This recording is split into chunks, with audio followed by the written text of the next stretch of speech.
নমস্কার। রামকৃষ্ণ মঠের আদিকথা। আজকের আলোচ্য বিষয় তাপসগণের নরনারায়ণ সেবা ও শ্রীমায়ের দেখাশোনার দায়িত্ব গ্রহণ।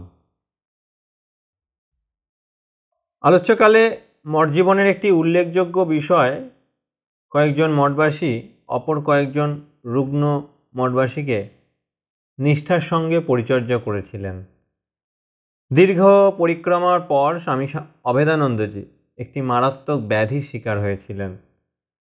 তাঁর পায়ে গিনি ওয়ার্মের ক্ষত দেখা দিয়েছিল। সংক্রামক ব্যাধি। অনেকেই সন্ত্রস্ত হয়ে উঠলেন। রোগী 4 মাস শয্যাগত ছিলেন। সমস্ত শরীর ফুলে গিয়েছিল। স্বামী শারদানন্দজি দিবারাত্র তার সেবা করতেন। স্বামী নিরঞ্জনানন্দ ও স্বামী অদ্ভুতানন্দ তাঁকে সাহায্য করেন। তিনি ক্রমে ক্রমে হাঁটা চলার শক্তি ফিরে পান।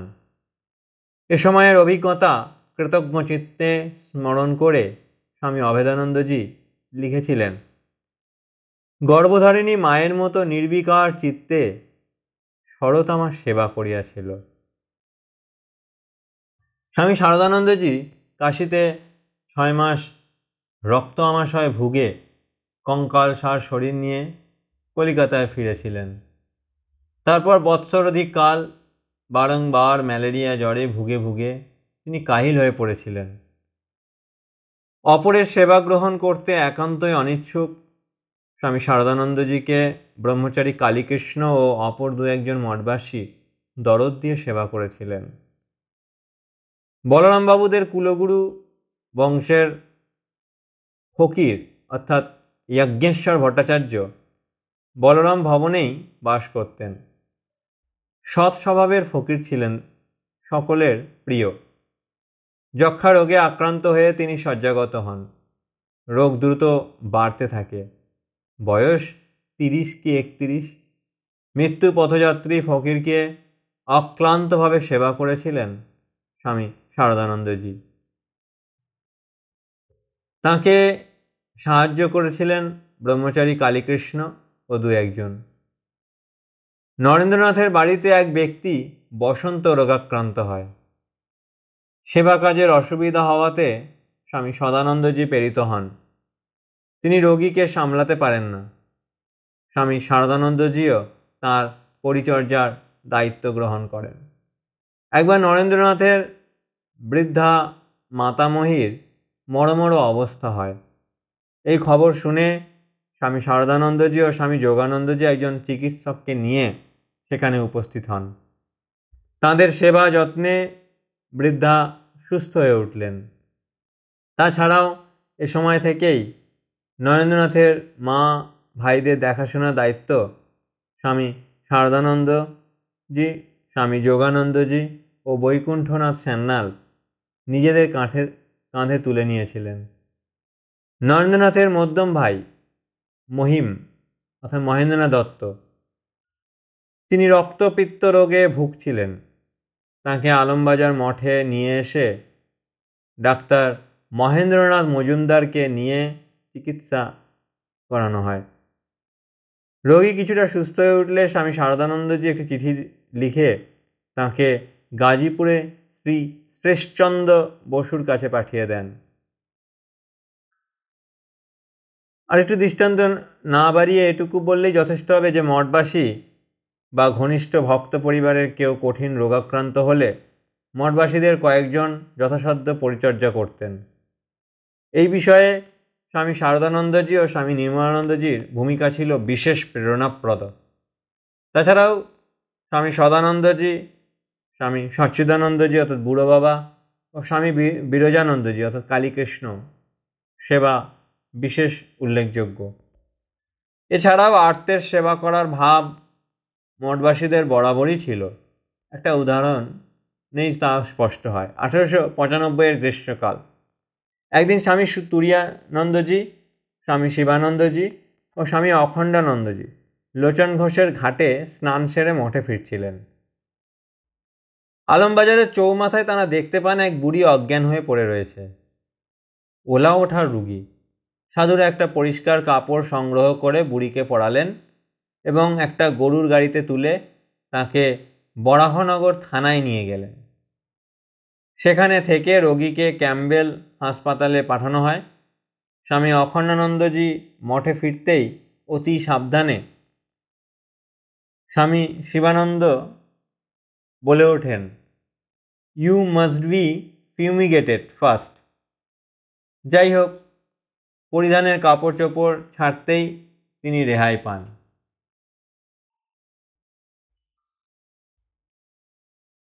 শ্রীসীমা সারদা দেবীর দেখাশোনার দায়িত্ব মঠবাসীগণ ক্রমে ক্রমে নিজেদের কাঁধে তুলে নিয়েছিলেন। অবশ্য মঠের নিজস্ব অর্থাভাবের জন্য তাঁদের দেখভাল করা কায়িক শ্রমেই সীমিত ছিল। মা যখন কামারপুকুরে বা জয়রামবাটিতে থাকতেন, সে সময় এদের প্রায় কিছুই করতে হতো না। অনেক দিন তার খবরাখবর না পেলে তারা দু একজন গিয়ে খোঁজ খবর নিয়ে আসতেন। আলোচ্যকালে 1892 খ্রিস্টাব্দের পুরো এবং পরের বছর প্রথমাংশে মা জয়রামবাটিতেই ছিলেন। 1892 এপ্রিল মাসে স্বামী রামকৃষ্ণানন্দজি ও স্বামী শারদানন্দজি প্রমুখ কয়েকজন মঠবাসী কামারপুকুর দর্শনে গিয়েছিলেন এবং জয়রামবাটিতে গিয়ে মায়ের কাছে কয়েকদিন থেকে তার বিস্তারিত খোঁজ খবর নিয়েছিলেন। এপ্রিলের শেষভাগে মা নরেন্দ্রনাথের বিদেশ যাত্রার প্রস্তাব অনুমোদন করে আশীর্বাদ পত্র লিখেছিলেন। 1893 খ্রিস্টাব্দের জুন, অর্থাৎ বঙ্গে আষাঢ় মাসের 1300 বঙ্গাব্দ থেকে শ্রীমা বেলুড়ে নীলাম্বর মুখার্জির বাগান বাড়িতে বাস করছিলেন। সে সময়ে তিনি পঞ্চতপা অনুষ্ঠান করেছিলেন। মায়ের তত্ত্বাবধান করতেন স্বামী যোগানন্দজি মহারাজ ও স্বামী ত্রিগুণাতীতানন্দজি মহারাজ। এক পূর্ণিমা সন্ধ্যা রাতে বাগানবাড়ির বাঁধানো গঙ্গা ঘাটে বসে শ্রীমায়ের একটি তাৎপর্যপূর্ণ দিব্য দর্শন হয়। তিনি প্রত্যক্ষ করেন শ্রী শ্রী ঠাকুরের চিন্ময় দেহ গঙ্গা বাড়িতে মিশে গেল। নরেন্দ্রনাথ কোথা থেকে ছুটে এসে সেই জল চতুর্দিকে ছিটাতে থাকেন। এই অনুভূতি সম্বন্ধে শ্রীমা বলেছিলেন বন্ধনীর মধ্যে, ওই দেখার পর থেকে কদিন আর গঙ্গায় নামতে পারিনি। সেই থেকে শরীর রাখবো ঠিক করলুম। ঠাকুরের কথা অমনি মনে পড়ে গেল। তিনি বলেছেন, তোমার মরা হবে না, তোমায় থাকতে হবে।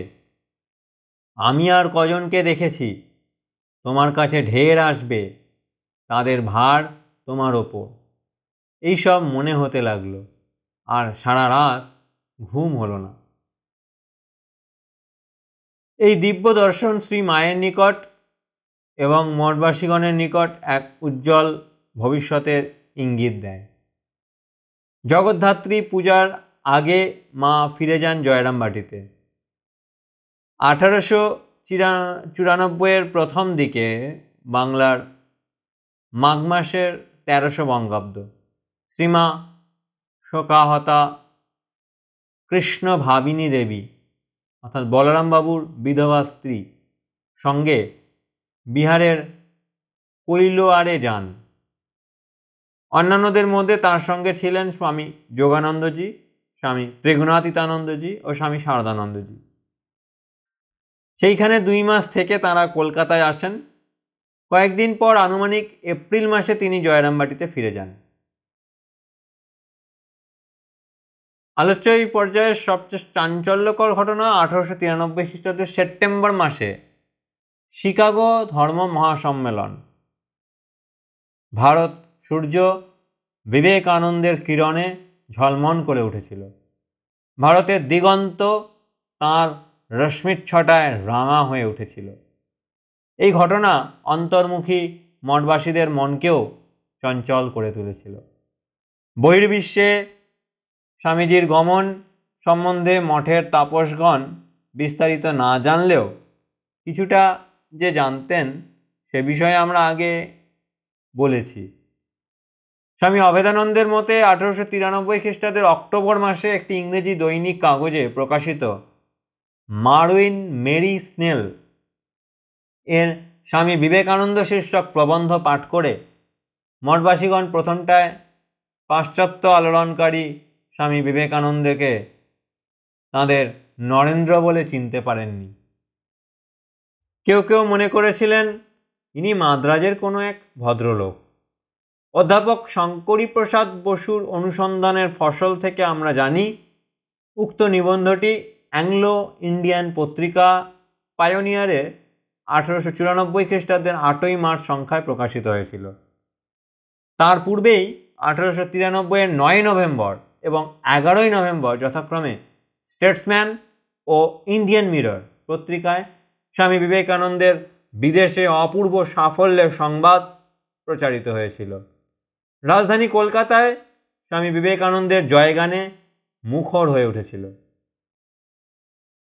স্বামী বিবেকানন্দের প্রকাশিত চিঠির তালিকার দিকে দৃষ্টি দিলে সহজেই এটা স্পষ্ট হয়ে ওঠে যে শিকাগো ধর্ম মহাসম্মেলনের পর স্বামীজি তাঁর শিষ্য আলাসিঙ্গা পেরুমল, সিঙ্গারভেলু মুদলিয়ার, হরিদাস মিত্র প্রমুখকে এবং জুনাগড়ের দেওয়ান হরিদাস বিহারীদাস দেশাইকে চিঠি দিয়েছেন অথবা তাদের চিঠির উত্তর দিয়েছেন, অথচ এই কালে তিনি মঠের গুরুভাইদের বা সন্ন্যাসী শিষ্যদের কাউকেই চিঠিপত্র দেননি।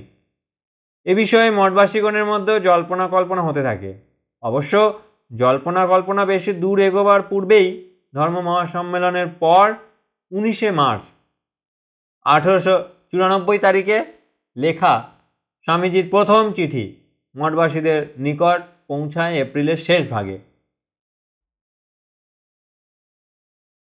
চিঠির মাধ্যমে তাদের সাথে দেরিতে যোগাযোগ করলেও স্বামীজি তার গুরুভাইদের সম্বন্ধে গর্ববোধ করতেন।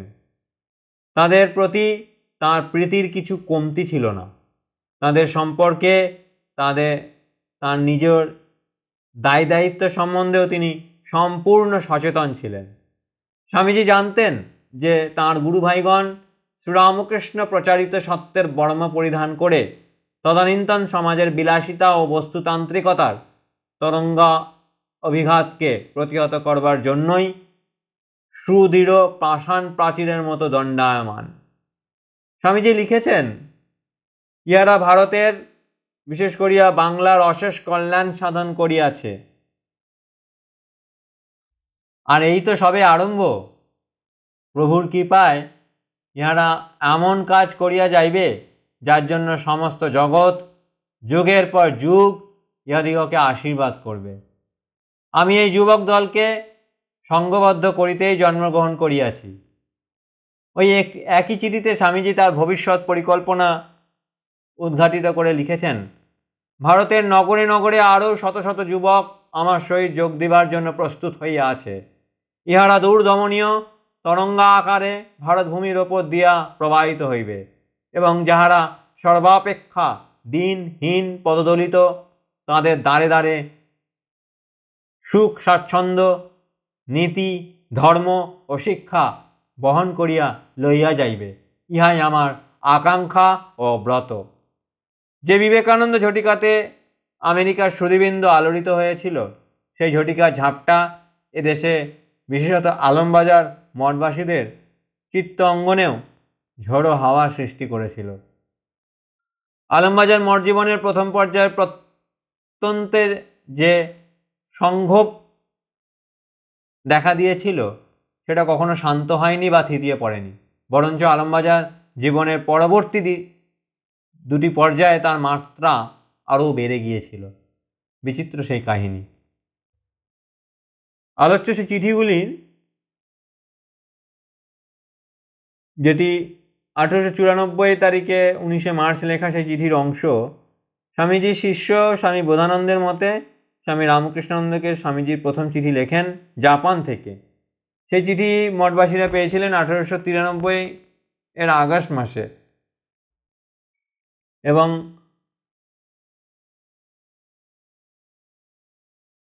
তারা যাকে মাদ্রাজি ভদ্রলোক বলে ভেবেছিলেন এটা অতিশয়োক্তি মনে হয়, কারণ এ বিষয়ে 1892 খ্রিস্টাব্দে এদেশে থাকালীন স্বামীজির স্বামী বিবেকানন্দ নাম স্বাক্ষরিত কয়েকখানি চিঠি ইতোমধ্যে বেলুড় মঠের সংগ্রহশালায় আছে।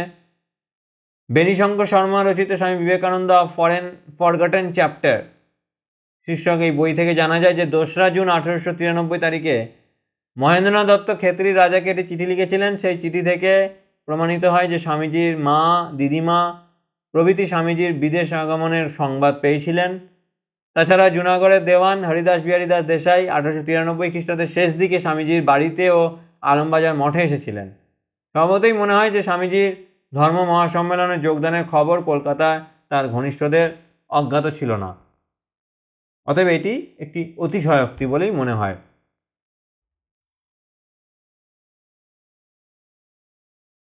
এবং স্বামীজির যে আকাঙ্ক্ষা ও ব্রত এই সম্বন্ধীয় তিনি 29শে জানুয়ারি 1894 তারিখে তার চিঠি সাক্ষ্য দেয়। আজ এ পর্যন্তই। ওম শান্তি শান্তি শান্তি। হরি ওম তৎসৎ। শ্রীরামকৃষ্ণার্পণমস্তু।